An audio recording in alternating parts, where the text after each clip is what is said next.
Hey, you're back listening to the Get Out of Debt Guy show. I'm already laughing because, the show you're in for. we, we, So, we, so good, we don't even know.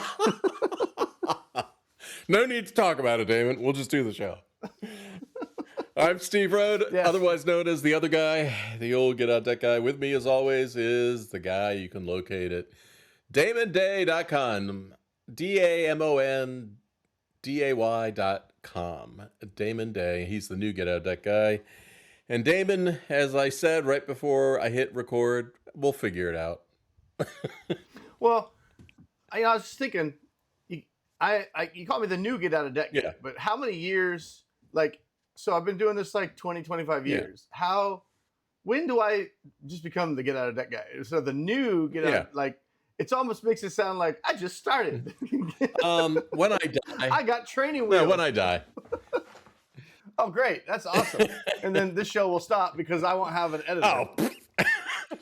By that point, it'll do it all for yourself. It'll be click, and it'll be done. That's right.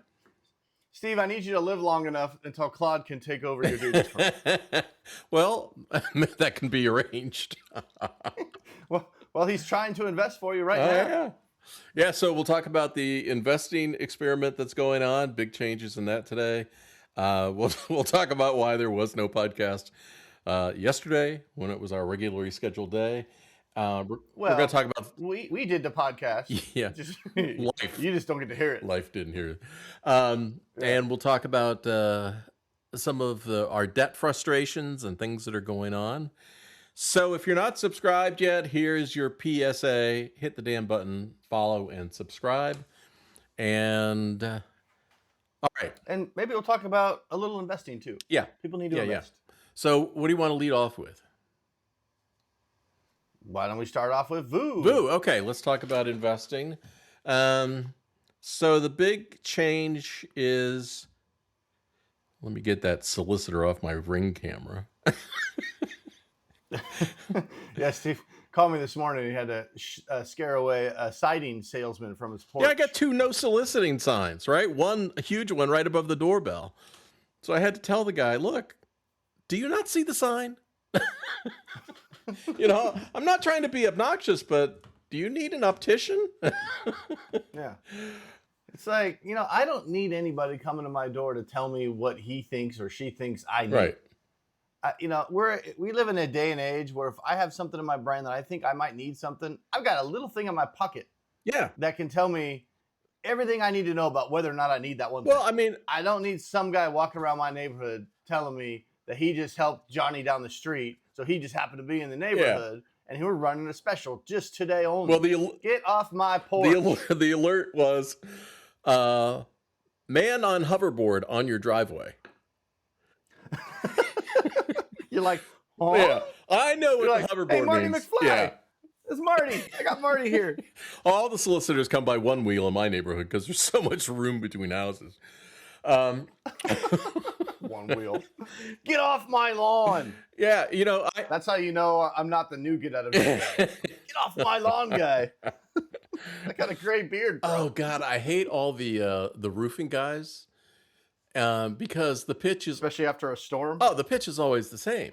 We can find there's enough damage on your roof that your insurance company will cover it for free. And so, speaking of... If not, we'll make it. Yeah. Yeah. Well, speaking of, you got that device in your pocket. So, the last time somebody accidentally caught me outside and hit me up with that pitch, See, don't go outside, children. Yeah. Stay inside. Stay inside. It's dangerous out there. Guard your wife, guard your kids, whatever that is. Hide your wife, hide your kids. They're raping everybody out here. Here comes the roofing salesman. So I took pictures of my roof and I sent them to ChatGPT and Claude and said, I want you to evaluate my roof because this is what the person said. And they went, no. Your roof's in good shape.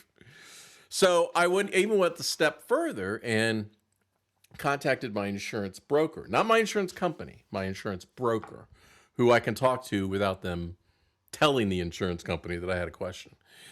And I said to the insurance broker, look, these roofing guys come around all the time and they're telling me this, and they went, that's just not true. You can't, you know, we've seen them like go up on a roof and pull up some shingles and then say that's storm damage.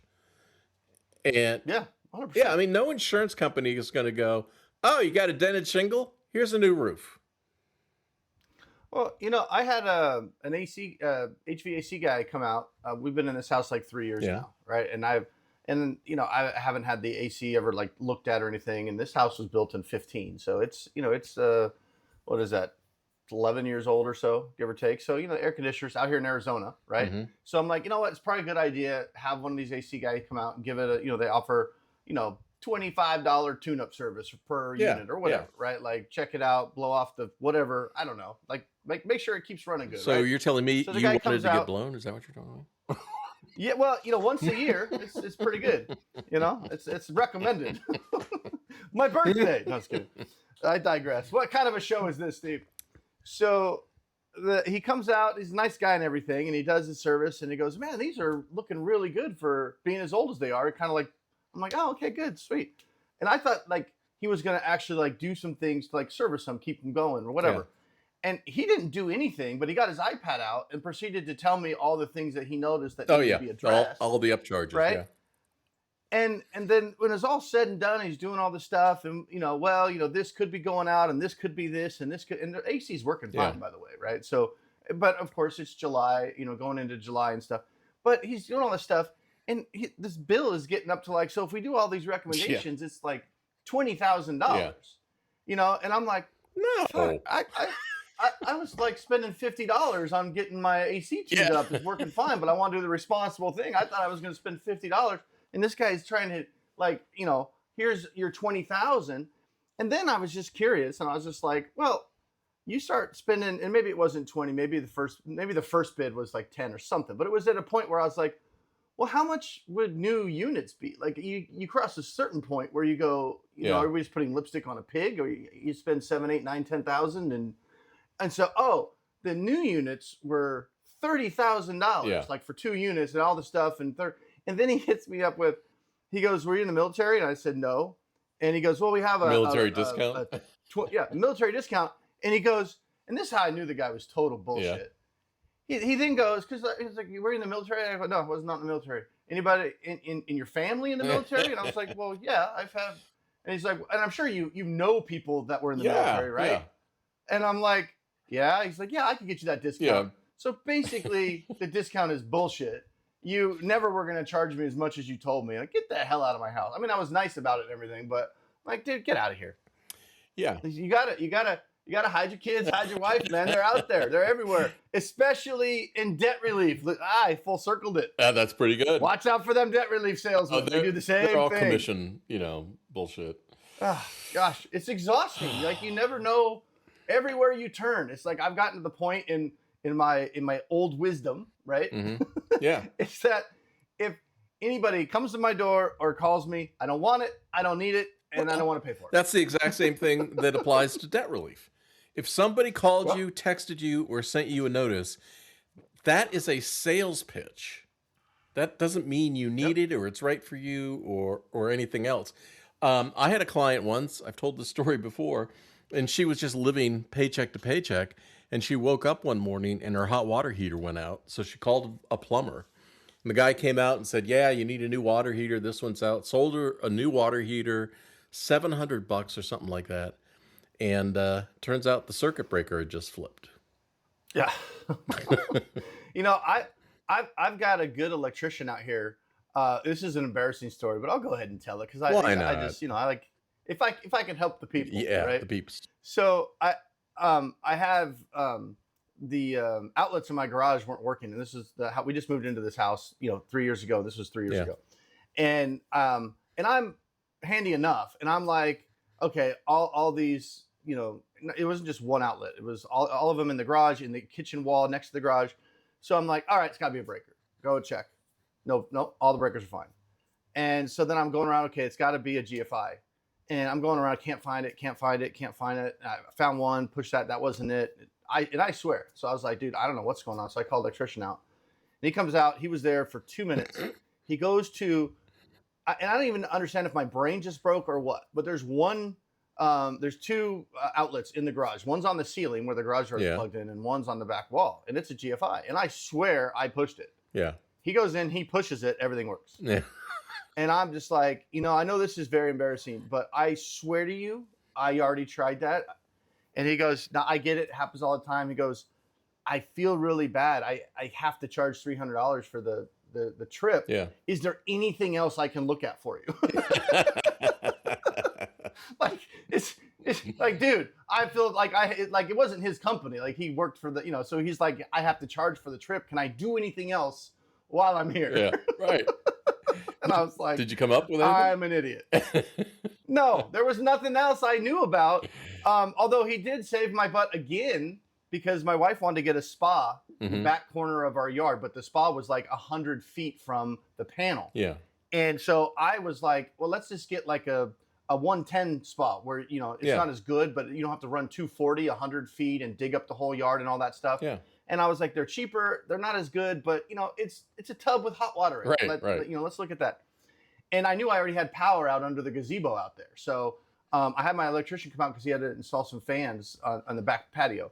And so I was there. He's like, I was like, hey, can I just get a 110 spa and plug it in here? And he's like, well, no, you can't, because there's these other things running off it. It needs to be a dedicated thing. So you'd have to have a dedicated one. I can't you wouldn't be able to plug it off this. It wouldn't work. And he's looking at it and he goes, I'm surprised there's not an actual outlet out here. There's power out here. And I was like, I know, right? And I was like, but I looked. It's not here. And it's the same guy that came out. And he goes, you want me to look for you? I'm like, sure. A minute later, in my defense, it was behind the gazebo and there was a prickly bush in the way. But there was a damn stub coming out of the ground in one of those, outdoor, heavy duty outlet boxes. He goes, yeah, you can just plug it in right here. I'm like, thank you. Glad you're on the job. But at least he was there for something else that time. So that was just a bonus find. I didn't have to pay for $300 for him to go, yeah, that one right there. I had to pay $100 for a locksmith to come out because I couldn't get my sliding doors to open. I couldn't get them to unlock. Wait, Steve, is this the story from like 20 years ago that's really funny? No. You got to tell that story. Which one's that? When you locked yourself out? You locked yourself out? And you were having to ram the door and tell that story. No. Yeah. Oh, come on. I told my I can't push the button story. I mean, I had all my clothes on. Yeah, this is the story where I was home alone. That's how it starts. Yeah, I was home alone, and my wife was gone. I was in my underwear. I had to go down in the basement to like flip a breaker or something. So I went down, and the basement door locked behind me. And thankfully, there's an exterior basement door, but I'm in my underwear. So I go out the door.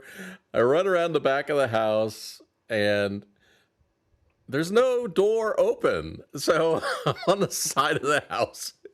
And I don't know if it was nerves or whatever, but dude, I had to do a number 2, like bad. And so now my choice is, trying to ram the door, because there's woods all around my house, but I have an aversion to shitting in the woods. So can you imagine my neighbor looking out the window? I'm just in my underwear taking a dump in the woods. So instead, you chose door number 2. I tried to ram the door and stuff, and now my shoulder hurts. I've lost my dignity. My shoulder hurts, and I still got to take a dump. And so that wasn't going to work. Finally, I figured out if I could push on the top of the door hard enough, I could release the latch and get the door to open. And I ran inside so fast. So now you can bet that every time I go down to the basement, I leave the door cracked. I would have just taken the knob off, bro. Like, why do you need a lock on the basement door, underwear man? Oh, that was totally humiliating. I remember standing outside next to the garage, and my neighbors can see me at that point, thinking to myself, can this get any worse? and then trying to open the door. I went, yeah. 911, what's your emergency? There's some naked guy trying to break into my neighbor's house. Oh, wait, he's taking a Yeah, dump. if you could bring a unit, that'd be great. He took a shit, and now he's trying to break into his house. He probably needs toilet paper. Yeah, bring extra. and while you're at it, bring a box of Dignity. Yeah. So, because we lost it on the show. yeah, a long time ago. So my story was I had to call a locksmith, couldn't get these patio doors open. Guy charges me $100 to come out. He comes out and he just pulls them closer together and turns the key and it unlocks. Because it was like stuck. Well, it was a new set of doors. And he goes, yeah, you know what? This manufacturer catches people up all the time with that. You got to, clinch them together and then it'll unlock easy. I went, here's your $100. I'm going to pay this stupid tax. Yeah. He's like, I got to deal with this manufacturer. They call me all the time. Yeah. Okay. Last non-related story. Had a plumber come, did the same sort of upsell like you were just describing with the AC. Yeah. And I looked at the sales guy and I went, here's $40 cash. What do I really need? He goes, nothing. Yeah. Well, the other part of that HVAC was, he gave me the whole, right now the prices, it's going into summer, the prices are the best they've ever been. If this does go out in July, not only are you not going to have an AC, but, we get backed up and it's going to be a lot more expensive. And it's just like, you know what? Yeah. Or these things might last another 5 damn years. Yeah. So it's like, but they get you with that scare tactic of, oh, you don't want to be in the house without AC. And well, no shit, but under that logic, should I buy a new unit every damn year just to make sure, HVAC guy came out, it wasn't working. And he goes, you got a bug on your circuit board. And I went, is that a defect? And he goes, no, you got a bug. One of those giant outdoor roaches electrified himself on the board.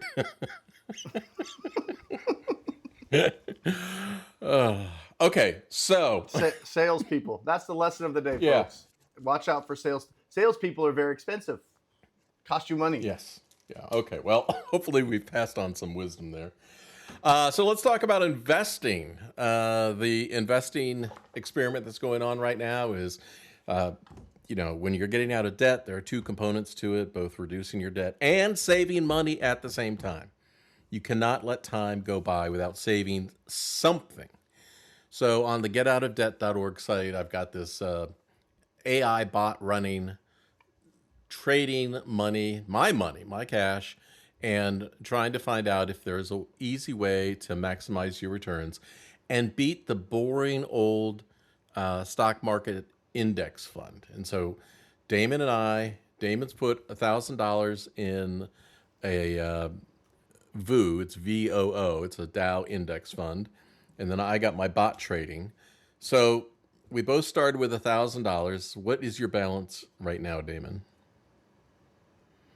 So right now, if you Google VOO, I'm at the stock is at, or the ETF is at 674, and I bought at 690. So my current balance in my Vanguard account is 678.46. So I'm down almost 22. No, wait, not 678 in a week.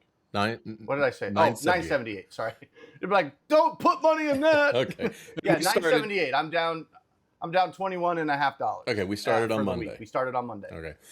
Today is Friday when we're. Okay, so my AI bot is at 1,114.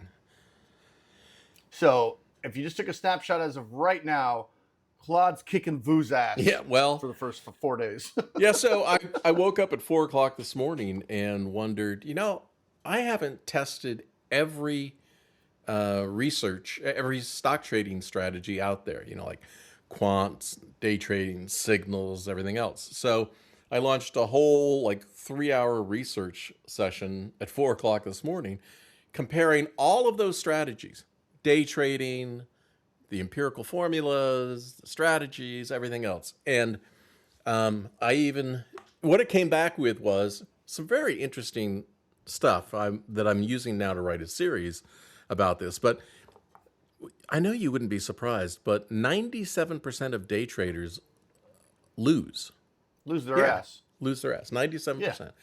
And there is no other trading strategy that beats the Dow Index Fund over 20 years.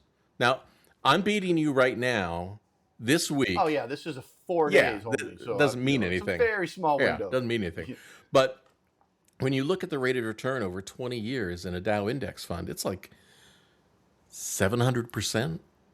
It's Yeah. ridiculous. And it's so easy for somebody to do. Now, there are investment vehicles that I talk about. I'm for the trading platform for this experiment, I'm using Robinhood, but there's savings platforms like Betterment or Acorns. Acorns is a great platform. Damon and I both use it, where you can sweep up your pocket change and it'll invest it. And here's the best part. If you contact Damon at damonday.com, he can give you a referral code where you can open an account and get free money put in your account. Well, that's great for me, and I would certainly appreciate it if you want to do that. You do technically get free money, but in full disclosure, it's like $5 Acorns gives you. But you help a brother out. I could use the extra referral fee. Yeah. So if you want to go to damonday.com, even if you don't need to talk to me about your debt and you're just going to sign up for Acorns and you fill out my form and just say, hey, can you shoot me that referral fee? I'd be happy to do it. Like I said, you put $5 in your investment account to get started and Acorns matches it, but it does give me a referral fee. So if you enjoy our podcast, you find me funny or informative or whatever, I'll take the Acorns referral Yeah, fee. well, But if not, that's fine too. Just get the account. yeah, the big thing though is I really want to get people involved in some type of easy savings. And Damon, people all the time say, I can't save. I've got to put all my money. Can't save. Yeah, I got to put all my money towards paying off this debt. I got to take every available dollar. And so when they don't save as they're getting out of debt, they're just going to land in the exact same situation again. All it takes is a blown tire, engine work, something like that. And where does it go? Back on the cards. Well, I thought you were going to go somewhere else with that, but the logic is sound, right? When you think about it, like how can I save $1 when I'm paying 25%? It doesn't make any sense to put $1 in a high yield savings account when that dollar could pay off 25% interest. But here's the fallacy in that thinking, and that is if you assume that you're in a vacuum, and yes, that dollar would only go towards paying off that debt, and you're never going to use those cards, you're never going to spend out of your budget again, then that logic makes sense. But the reality for 97% of people is you're 25 years old and you're using that logic of I can't invest because I got to pay this debt. Before you know it, you blink and you're 45 years old, still using the same logic of I can't invest, I can't save because I have to pay off this debt. So it sounds right in the moment. The math sounds right. Same thing that gets people in trouble when they get consolidation loans because it's a lower interest rate. Same thing. It sounds right. It sounds good. But why doesn't it fix the problem? And why a year or two later do I have more debt than I had when I got the consolidation loan? A lot of people are listening to this going, oh, yeah, that's me. I got more debt than I had before I got that SoFi loan. But that's the problem. You have to develop the habit, because if you use the excuse of I can't save and I can't invest because I have to get out of debt, but you never make the changes necessary to get out of debt, you will never save. You'll just be going through life going, well, I can't save yet. Pretty soon you're going to be 55, staring down retirement and going, shit, I better get something going in a savings account or retirement account. But damn it, I got this $100,000 of debt that you've been trying to pay off over the last 30 years and never got it paid off. So you have to start investing, you have to start saving. And at the same time, if you're carrying consumer debt, you have to get hyper aggressive with it, especially in this kind of an economy. Yeah, so every week I put into Acorns because I have one of those minor accounts for my granddaughter. So I put I've got 3 for my kids. Well, 2 because my oldest aged out. He's 19. He has his own account now. Well, I put $20 a week in there for her, and which is not much. In 40 years. Oh, but it adds up when they're 6 or 7 years old. Yeah, well, she's 6. So at age 46, that $20 a week will grow into $312,000. Yeah, I've sat down and showed all my kids of their accounts and what it is and what we're putting in. And when my oldest son does DoorDash, he sets it aside, and my middle son, he's buys and sells baseball cards, football cards. He makes actually decent money. He umpires as well. He's 17. He's a senior this year. He's actually in Georgia right now playing baseball, Right. living his dream. But he puts a lot of money in the Acorns, and we could use shows those projections. And it's like, look, if we just continue this simple stuff, and it's not hard, it's not a lot of money, because they're so young, these accounts will have them set. I shouldn't say set, but it will go a long way towards, you will have more money than most people do when you retire if we just keep this small little account going, when you're in your 20s, and with not a lot of money every month. But if you wait until you're 40, now you got an uphill climb. It's a bigger chunk out of your income that has to come in. The best gift you can give your kids is an investment account. The best gift. I don't care if they're 2 years old, 5 years old, 15 years old.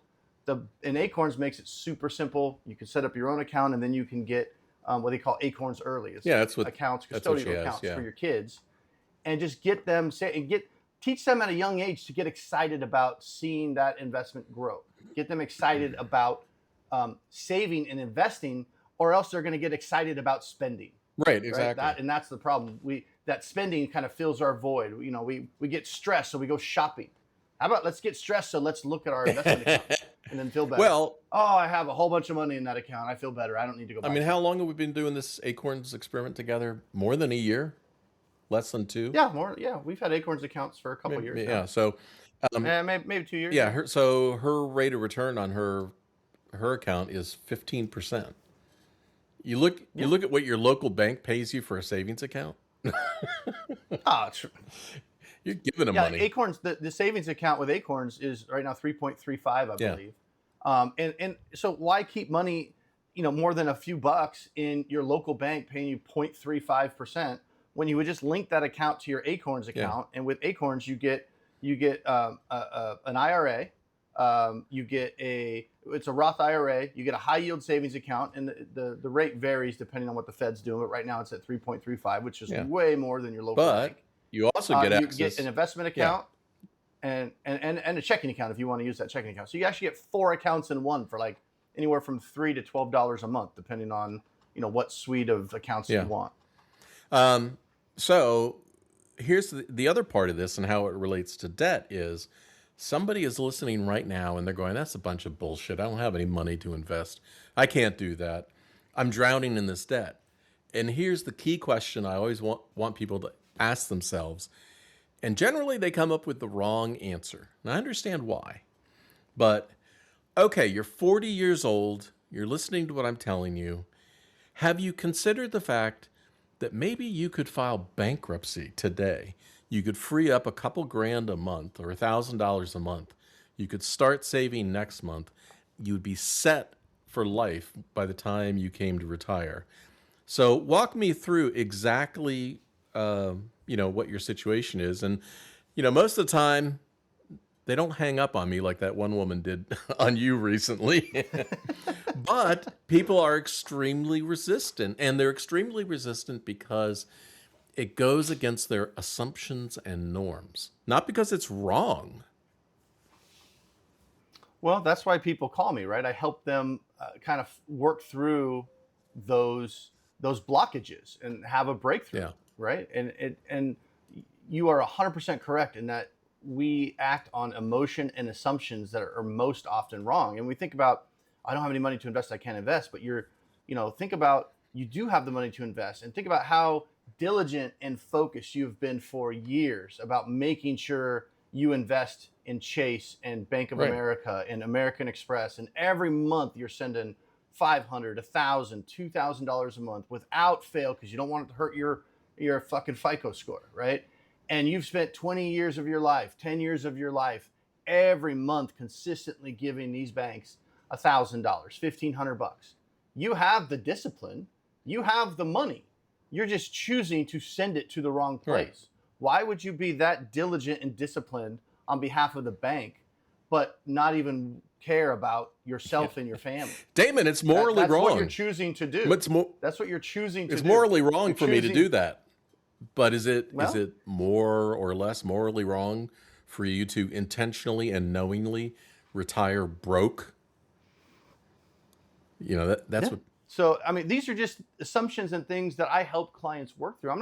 And we're not here saying everybody that has debt just go file bankruptcy. It doesn't matter. Every situation is different. But what I do is I challenge assumptions, especially erroneous assumptions. And then we work through it based on your specific situation. And a lot of it is just about coming up with a plan. It's like, okay, I hear what you guys are saying. Yeah, I love the idea of getting out of debt. And I love the idea of saving, but I barely have enough money every month, or I'm upside down every month. I'm almost maxed out. I don't know step by step what to do.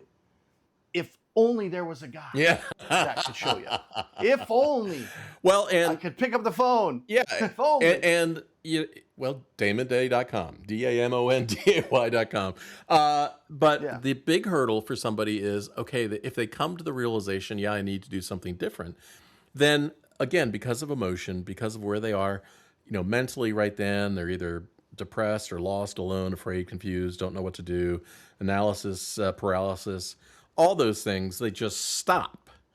But what we're telling people for free, there's no course to buy, no nothing. There is a almost free, pretty much free. I mean, the management fee on the Dow index fund, like Damon's invested in, I think is 0.03%. So that's not nothing, but it's pretty much nothing.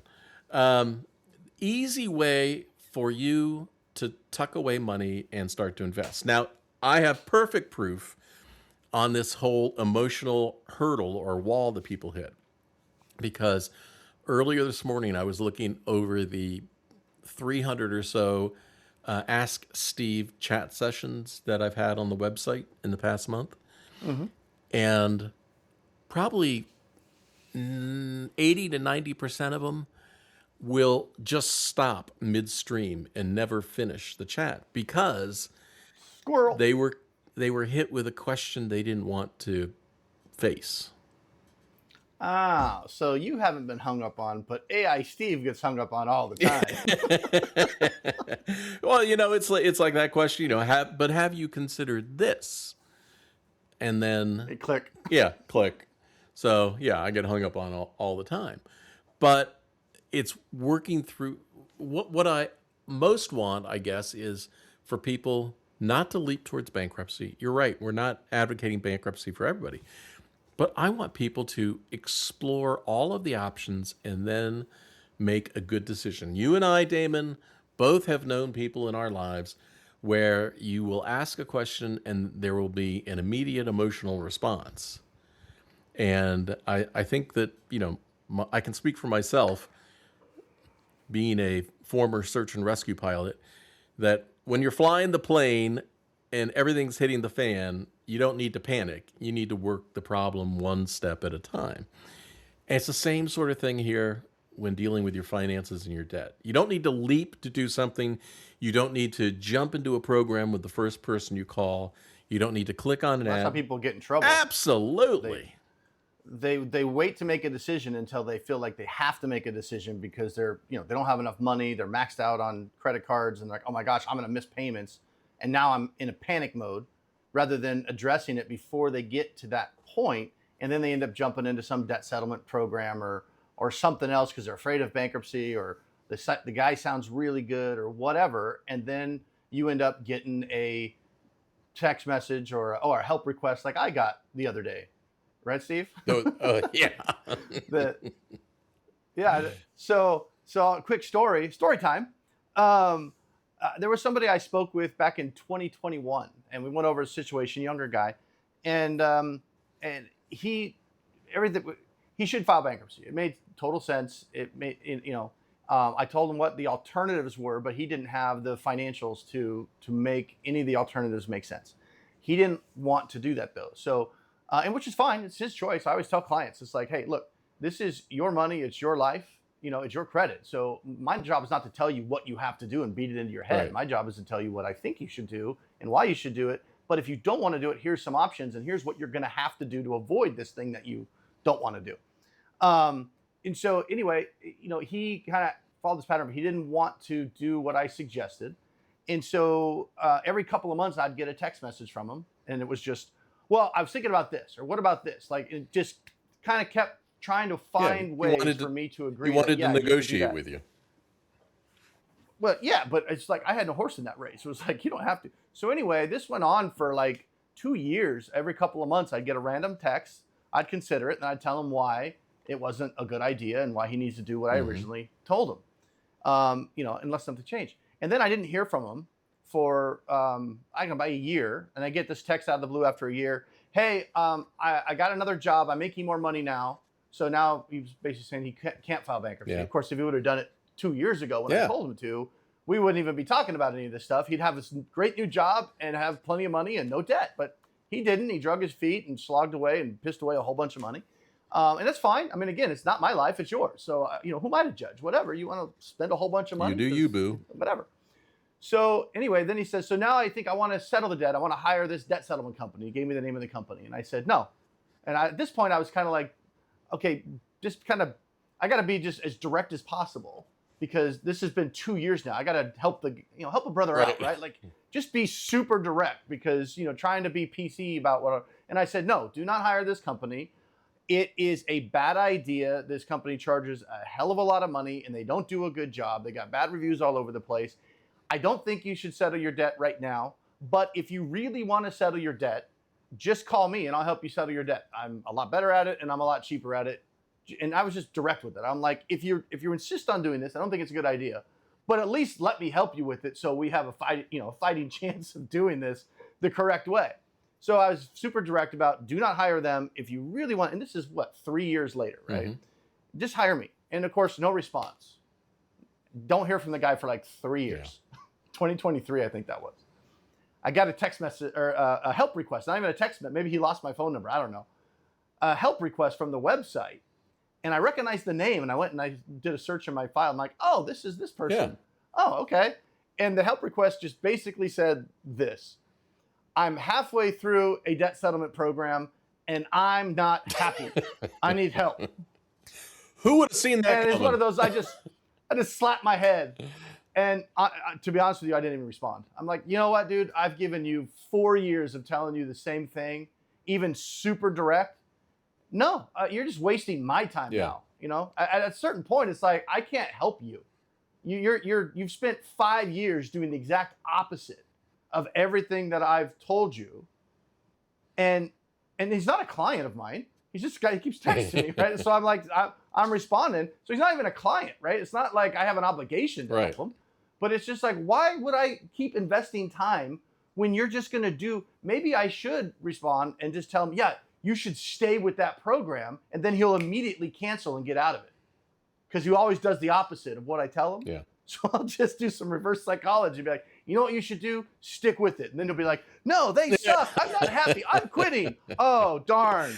I've told the story about the woman who did a consult with me back in the day, and she went through her whole situation. And I said to her at the end, I think you covered the bases, and I think you've got a good plan. And she got pissed and hung up on me. But before she did, she goes, but I already knew that. Then why are you calling me? If you know exactly what to do and you're confident in that decision, why are you reaching out for and help? why haven't you done it? Because you're not as confident as you think you are, and you weren't until I told you. Yeah, but sometimes that's all you really need. It's not like, bankruptcy is this magic idea that you've never heard of, or debt settlement's this magic idea that you never heard of. It's not about a client calls me and I go, okay, are we going to Dave Ramsey bankruptcy or settle? There's a hell of a lot more to it than that, So it's not like, well, I already knew about debt settlement. But did you though? Maybe you called a couple of debt settlement companies and you got a squeamish feeling in your stomach when you talk to them. You're like, I don't know what it is, but something ain't right. Well, and if somebody calls a debt settlement company and they listen to the pitch and then they get that feeling, this is the solution, this is the person, they're not making a decision based on the math or the facts. They're making a decision based on they believe this will help them to emotionally feel less stress and better. Like it's taken care of. They're usually making the decision based on, I've looked at my bills next month. I don't have enough money to cover everything. No. This nice person on the phone is telling me that all I have to do is sign this form and they're going to save me $400 a month. And that sounds really good. So I'm going to do that. That's usually why they get into these programs. If they talk to me first and I break down how those programs work, and then I look at their situation specifically and I tell them not necessarily why they shouldn't settle their debt. Settlement works all the time if you are in the right circumstances for it to work. But it is a horrible strategy if you're in the wrong situation for settlement. And the wrong situation is, oh, let's not pay our credit cards for 4 years and hope we can get all this stuff negotiated while you slowly save money. That is not the way you settle debt, but that's the way these companies pitch it, because if you're paying $1,000 a month and they make up a number and say they can lower that to $600, that sounds really good. And I mean, you can sell that even if you're a shitty salesperson. How could you not sell, hey, you're paying $1,000. If you sign this form, you only have to pay $600. Right. If that's actually true, they should be able to sell every single person that calls in, and they try. No matter what your situation is, they will fucking try to sell it. I had a person come into the chat this week. Again, these things drive me crazy. He's 88 years old in an assisted living facility. Oh, no, I know where this is going. Signed up for a debt settlement program.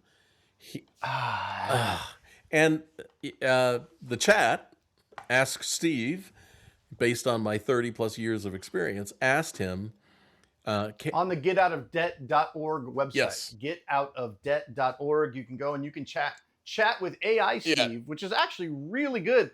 I sometimes chat with AI Steve when I know Steve's in bed and I'm up. You just look for the answer. Steve on the West Coast, so I'll sometimes chat with AI Steve, knowing he'll get the form and he can look at it. Well, so asked him, can you call the settlement company and ask them these questions? And he said, no, I can't. So it went on to, is there somebody at your assisted living facility who could call on your behalf and ask these questions? Are you in danger right now? Right, exactly. It actually prompted him with the, are you in danger questions. So how did he, I mean, I know how we got sold into it, but my God, we're talking about people are worried about filing bankruptcy because it's not moral. Yeah. Where were the morals selling this guy into a program? Yeah. But the problem is these salespeople use that built-in emotion and misconceptions about bankruptcy, right? And those options, like, well, you don't want to file bankruptcy. The worst thing. This program is an alternative to bankruptcy, and we're going to save you. But it's like, okay, let's look at the math. Someone that's 65 years old, no retirement, has $100,000 in debt, and is in a situation where they could qualify for a Chapter 7, let's say. Okay, well, maybe it's $2,500, depending on where you're at in the country, to hire an attorney and file the bankruptcy, and that $100,000 goes away, and then maybe you've got 5 or 10 years left of working, and now all that extra money, that $3,000 a month that you were pissing away for the last 10 years, that could have been in retirement, can now at least go towards something. But then some salesman gets on the phone. Oh, no, you don't want to do that. You're going to be a failure. You don't want to file bankruptcy. That's the last resort. We can get you into this program, and you're paying $3,000 a month. And I know that's tough, but we can get that payment down to like $2,300 a month. We could get all this stuff negotiated. And now you just spend, if it even works out, best case scenario, you spend the next 4 to 5 years, the last 4 to 5 years of your working years, paying this company $2,500 a month to hopefully negotiate all this debt. You add the fees and all that, then you add the taxes potentially due on the settlements, and you end up paying $85,000 damn dollars. Did you save some money? Sure. Yeah, you saved some money. You saved the $15,000 plus the interest, so it's good. But what you lost. You saved some money, but the other alternative that they were not even wanting you to even consider would have gotten you out of that debt 5 years sooner for $2,500, but instead you got sold on the idea of you should spend your last working years giving all your extra money to this company so you can spend $85,000 instead of $2,500.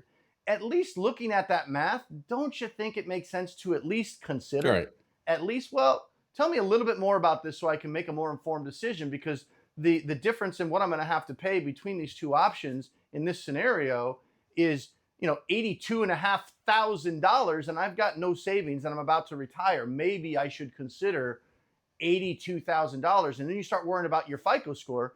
We did an episode about a month ago called Fuck the FICO, and it was very popular. I'm still getting people calling me. I heard the Fuck the FICO and I wanted to call you because you're going to tell me the truth, right? Yeah.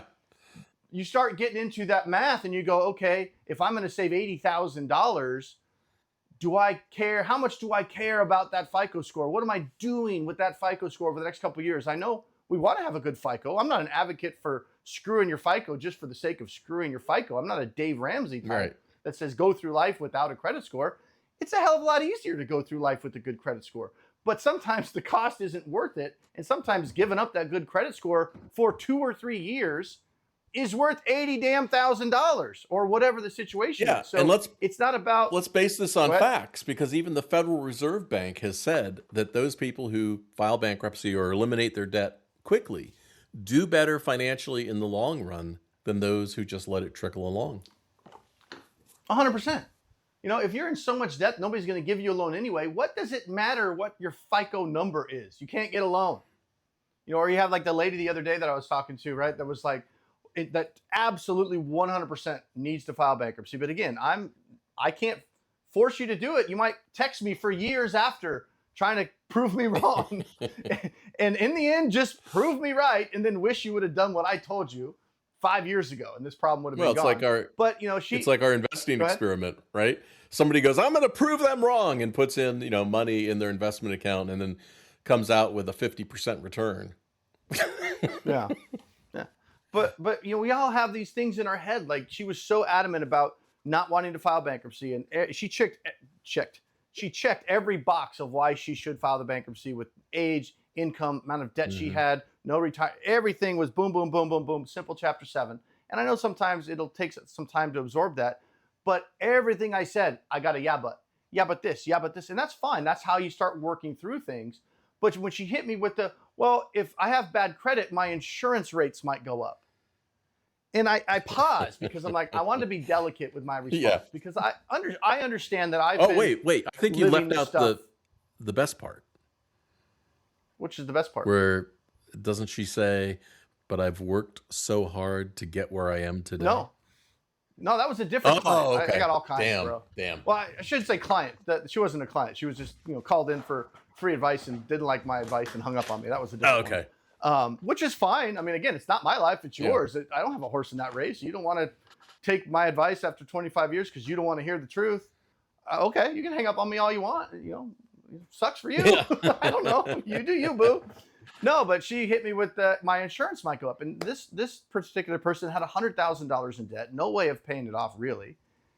And I stopped and I was like, look, it is possible. You are right. If you have bad insurance, or if you have bad credit, some insurance companies may raise your rates. And I said, look, I filed bankruptcy. I've had bad credit in my life. I've never, and now I've had State Farm all my life, so I don't know. But I've never had State Farm reach out to me or anything and say, hey, I'm sorry, but you know, we did a random credit check and your rates have gone up just because of your credit. It's never happened ever.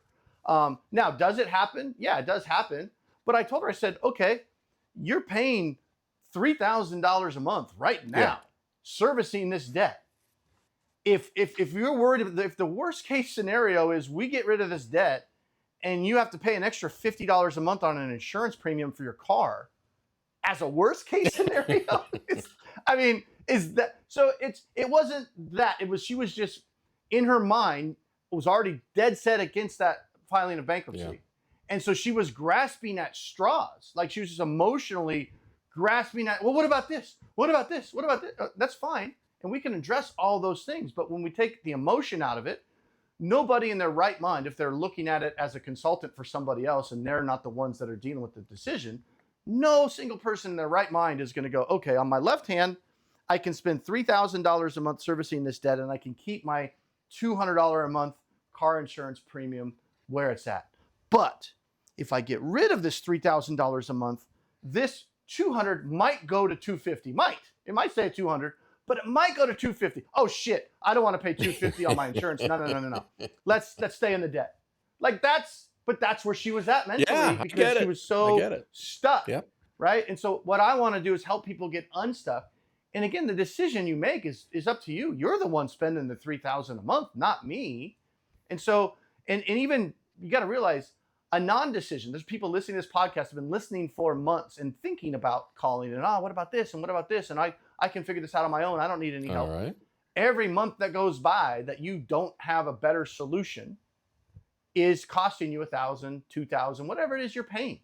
A non-decision to act and change your situation Still a decision. is a decision to not act and not change your situation. And it's usually the worst and most expensive decision you can make, but you're in that paralysis of analysis. I had somebody call the other day. I talked to him, went over all the stuff, and clients have the ability to hire me if they need extra help after that free phone call, in an advisory role where we can really dig into the numbers and put together an actual strategy and a plan to getting out of whatever the situation that they're in. Because you can't do all that in one phone call. You can get a kind of a high level overview, but I'm not a debt settlement company where it's like, okay, I'm going to know you for 5 minutes. I'm going to tell you boom, boom, boom. And then I'm going to sell you some program that, after 20 minutes and make you make some major financial decision. Well, that's what salespeople do. They want to quickly get you to a decision point, sign the contract, and start giving them a whole bunch of money every month. The situation that you're in is going to take a lot longer than that to really not only figure it out, but have you kind of wrap your head around it because you've been living in the, in this situation. And so I had somebody the other day I talked to, and we went over their situation was not really that complicated for me, but and so when they got off the call, I was like, well, if you want my help, I'll send you some information, and you don't have to decide right now or anything, but you can, let me know, just circle back with me, send me a text if you want me to help you through all this stuff. Okay, no problem. And then I didn't hear from him for a couple of months, and I don't have time. Like you're not going to get like all of this, hey, did you get this? Are you going to hire me? It's like, you either hire me or you don't. It's fine. Right. I got way too many people asking for help. I don't have time. I don't have like salespeople that work. Yeah, and you're doing all those free calls and helping people. Yeah. So anyway, I got a text message from him a couple months later, and he was just like, yeah, I really appreciated that time that you gave me a lot of things to think about. And he's like, I really want to hire you, but I'm not sure how I'm going to solve this debt problem yet. So I'm going to keep thinking about it, but I just want to let you know that I'm still thinking about hiring you, but I just don't know what to do yet. And I said, okay, I understand, but remember, the reason you should hire me is to help you solve the thing that you've been struggling with for the last 3 months, right? People always, they're so used to somebody selling them a program or a product or something like that. Like, well, I'm not sure if I want to go bankrupt. I'm not sure if I want to settle my debt. I'm not sure if I need to keep it. That's why you hire me in the first place, to help you figure that out. And people sometimes, they just get that mixed up. And when I sent that message back to him, he goes, yeah, you know what? That makes a lot of sense. Can you send me that engagement letter again? Right. And he hired me because he realized that it's like, oh yeah, the reason to hire him is I've been struggling with this for months, and everything he says makes sense. Yeah, he needs to help me work through this thought process because I need him to help me figure out what to do. Because it's not like you need me to tell you, well, you have bankruptcy and you have settlement, you have this. That's not what it is. You can get that from ChatGPT. Right. What it is how do we take your specific circumstances with where you're at in life and what your goals are, and how do we accomplish those goals, right? And then we put together a strategy around that. Yeah. We build it from the ground up rather than say, which shoebox are you going to fit? Well, it's based on fit into the bankruptcy shoebox or whatever. Based on facts and not fear and emotion. Well, and that's the other thing. You have to work through it, right? You have to say, okay, if I file bankruptcy, what does that look like? How does that affect me? How does that affect my credit? How does that affect my wife? How does that affect my kids? How does that affect my future and my FICO? These are all questions that you need answers to, and they're very specific to your situation. So I can walk you through. Well, if you filed bankruptcy, this is what your life is going to look like for the next couple of years, pros, cons. Everything that we do is going to require some kind of sacrifice, no matter what you do. Even continuing the status quo requires a sacrifice. You're spending $2,000 a month continuing the status quo. That's a big ass sacrifice, right? So no matter what, we're going to have to make some modifications, and you're going to have to sacrifice. So it's just a matter of what things are you willing to sacrifice. Because, for instance, I'll get people that say, no matter what, I'm not filing bankruptcy. That's a red line. Okay, yeah. Again, not my life. It's your life. So that's okay. So let's talk about it. And then I'll start going through, okay, if if you can qualify for bankruptcy, this is what it would look like. And if you don't want to do that, this is what we're going to have to do. These are a couple options available. We can avoid the bankruptcy, and this is what your life's going to look like, and this is how much it's going to cost, and this is what you're going to have to sacrifice. And I've found over the years, and it's kind of funny, everybody that's ever told me I'm never going to file bankruptcy, it's not, well, as I start going through what they'll have to do to avoid it, everybody has a line. Right. And it depends on where that line is, but when we get to, okay, you're going to have to cut this much out of your budget I in order can't to do that. avoid the bankruptcy. And I start going, so, and then I can't do that. I can't live like that. But then I always bring up, look, okay, let's say you make $100,000 a year. It's like, do you know there's people in your state that make $40,000 a year? Yeah. Okay. Well, those people aren't dead. Right. They live, they survive. Now they make $40,000 a year. The difference is they are living a life that you would look at and say, oh my gosh, I can never do that. But you could. You could get out of that nice house that you're in. You could start taking the bus take the kids instead of out having a at car. school. Yeah, you could. Yeah, exactly. But that's your line, right? You found the line that you're not. It's not that you can't do it, because technically you could live in a van down by the river if you really wanted to, right? People do, right? So there is a line, and I just have to help that client find where that line is, and then they go back to, well, I really didn't want to settle my debt, or I really didn't want to fall behind, or I really didn't want to screw my FICO, I really didn't want to do bankruptcy, but I also really don't want to live in a van down by the river. And you missed one of my favorite ones, which is once you walk someone through the facts of their situation, and let's just say it's bankruptcy. They came to you, it's morally reprehensible, I refuse to do it, blah, blah, blah. And by the end of the conversation, they say, they've started with, I have a moral obligation to repay all of this that I borrowed. And you get to the end of the conversation and you say, well, if you file bankruptcy, there's nothing that stops you from repaying your creditors. You're more than welcome to do that if you want. There's no obligation.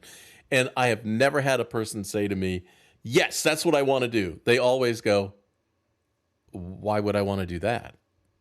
I already went bankrupt. Why would I want to give them the money back? I don't know. You said you wanted to. You said this was your red line. And my job is not to judge or to tell you where your line should be. My job is just help you find the line. Right. And we may find the line where someone might say, yeah, I'm so against settlement and hurting my FICO that I will live if that's what it takes based on my income and what I owe, I will live in a van down by the river for a couple of years so I can pay this in full. And that's fine. Again, I'm not living in the van down by the river. That's your decision. But my job is to help you find that line so you can make the best decision for you and your family. Or I'll have somebody says, how in the hell can I Dave Ramsey it and get myself a roommate? My wife and kids wouldn't be too, enthusiastic about some stranger living in our house or whatever. Or I told the story a couple months ago where I had a guy who was trying to Dave Ramsey his way out for a couple of years. And remember, he told me the story. He actually got a roommate. He lived by himself. He wasn't with his family, but he got a roommate, supposed to pay him like, I don't know, $600 a month or $900 a month, all part of the, going through his baby steps or whatever. And the guy moved in and then never paid rent, but was, bumming off his food and all that stuff. And then the guy had to spend a whole bunch of money trying to get the guy evicted out of there. And it was just like, it was the disaster because it cost me so much money to have to and go through all that. Can you imagine living in your house and there's some guy that's just not paying you, basically, F you. I'm not going to pay and you got to in your house, face whatever. him every day. Exactly. It's as if that wasn't bad enough. He's in your house now. Your house. Right. There's other ways we could get out of debt rather than, living a totally shitty life. Well, and on that note, if you have any questions, you want a free call, talk to Damon, run it through with him. You want to get that referral code for Acorns. I forgot which nut I was talking about. Then different show. Yeah, just go to Damonday, DAMONDAY.com. On that note, Damon, I will see ya. Yeah, I'm an expert on keeping you from living a shitty life. Peace.